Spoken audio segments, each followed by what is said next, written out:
The day started like it would any other day. Captain Gutt ordered the usual morning orders that he does every other day, and everyone got to work as they usually did. It continued on for a couple more hours as the ship swam through the endless sea until Flynn started to notice something off in the distance, something that was undeniable. Land.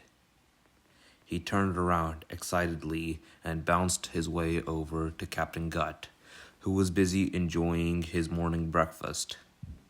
"Captain, Captain, I see it! I see land! I see land!" This only irritated Captain Gutt more, as he had a rough night. "Silence, imbecile!" Captain Gutt yelled as all of a sudden he too noticed the land.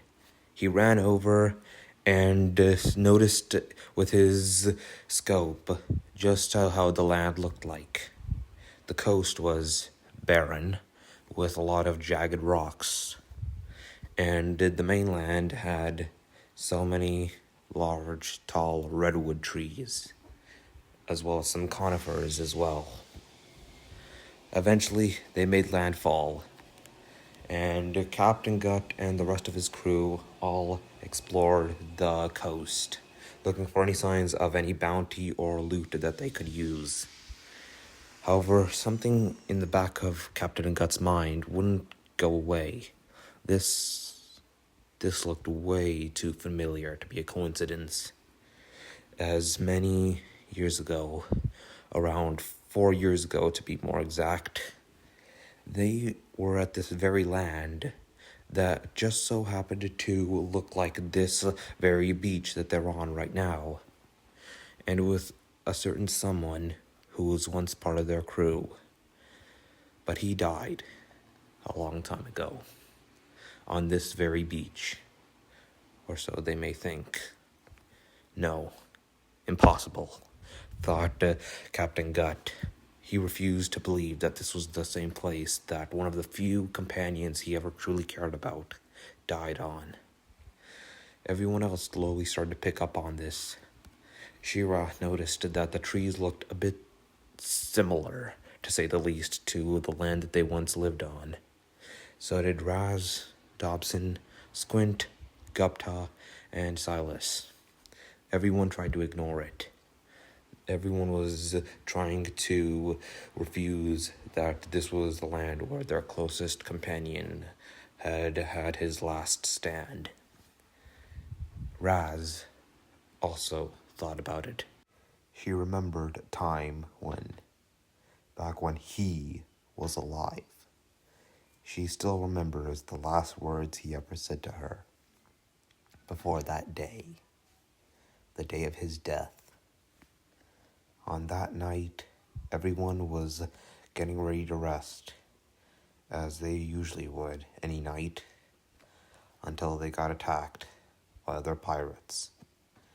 They were outnumbered 9 to 15. It was all getting too much. He tried to help everyone else, but it was at the cost of his own life. Ever since then, something just broke down in Raz. She never smiled. She would rarely talk. She would rarely eat. She went through months of sleepless nights. It was as if she was dead inside.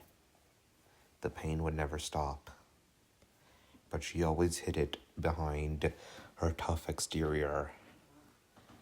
The only one who ever really noticed it was Shira, her best friend. And even then, not even her best friend's comforting words could ever make the pain go away. And it still stays. A couple hours later, Raz regroups with everyone else, and they all continue to trot along the beach. Eventually, they come across the area of where they last found the body. As they all rush over to see what happened to it. They find that his body is gone. No bones, no no signs of scavenging by predators, nothing. It's as if it disappeared. Impossible. How could it be? Everyone looks around. Captain Gut demands that everyone looks around for any signs. How could it be? It was right here, in this very spot. Where could it have gone? Unbeknownst to everyone else, including Raz, there was a large predatory reptilian presence very, very close by. A couple days later, as everyone was getting tired of looking, and they eventually started to gather up the bounties that they could find, suddenly, as Captain Gut is counting the fruits that he and his crew were able to find, all of a sudden, something doesn't feel right. He feels a presence very close by, and a predatory one at that. He stays calm, and it feels as if eyes are burning through the back of his head. He can tell that it's a predatory presence, and he slowly reaches down to grab his weapon. And then as he grabs it, he suddenly quickly turns around and then orders everyone to get close. "Pirates, assemble!" As everyone rushes in with their weapons, spears, knives, and everything else. Everyone is ready until they see what comes out. What stands before them makes them question if they're dreaming or if they are somehow already dead. A tall, massive male Nanuxsaurus stands before them.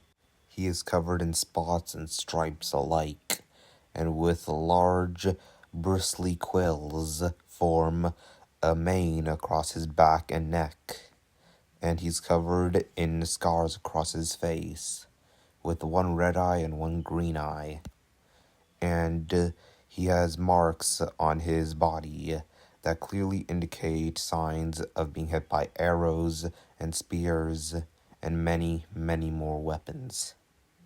No, it couldn't be.